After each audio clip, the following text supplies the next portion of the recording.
The Global Entrepreneurship Program is the sort of meat on the bone to really put some action behind President Obama's leadership around using entrepreneurship to develop economies and build jobs, particularly in emerging countries. He gave a speech in Cairo in June of 2009 and talked about this, actually the first president to ever talk about entrepreneurship, which is a central aspect of American culture and hasn't really been used before in foreign policy of the U.S. So it's a big difference. And in that speech in Cairo, he talked about engaging with emerging market countries, particularly in that case Muslim countries, around trying to help spur entrepreneurship in their countries and making that a key principle of U.S. policy. So the Global Entrepreneurship Program, and one of the things he said at the time was he would host a summit on entrepreneurship, the Presidential Summit on Entrepreneurship, which occurred in April of this year, and for which I was the State Department coordinator. And one of the key things that has come out of that is the Global Entrepreneurship Program, which is sort of the secretariat to actually develop specific programs on an interagency U.S. government basis, and most particularly partnering with non-government agencies and organizations around promoting entrepreneurship. And there are 6 product or activity categories in the GEP: identify, train, connect and sustain, fund, enable policy, and celebrate entrepreneurs. In every one of those categories, there are specific programs that we are pulling together, as I said, partner organizations, both U.S. and in-country.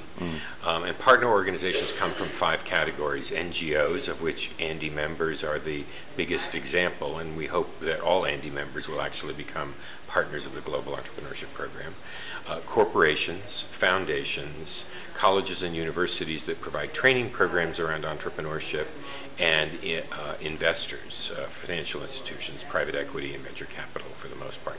So all of these organizations have programs of one kind or another in one or more of these 6 categories. And one of the things we try to do is create incremental activity from our partners around those 6 categories of activity and couple it with the programming that we have from the U.S. government. So, for instance, one example in the identify category would be business plan competitions. Many of the partners already do this. We're seeking to expand the number of such programs. In the category of funding, one of the things we're doing is we're trying to go global, if you will, with the concept of angel capital, which has grown up in the U.S. and actually funds 93% of U.S. startups are funded by angel groups rather than by venture capitalists initially. And so we're trying to take that concept global, working very closely with the Angel Capital Association of America to try to port it to emerging market countries. We have 15 countries that we're focused on. The first 2 are pilots in Egypt and Indonesia. The other 2 that we'll be focusing on next are Turkey and Mexico, though there are several others. And pieces of the program are available on kind of an a la carte basis in a much wider range of countries. So for instance, about 2 weeks ago with one of our partners, Imagination Networks, we launched something called eMentor Core, which is a web-based platform to match mentors and mentees around the world. It's free to both.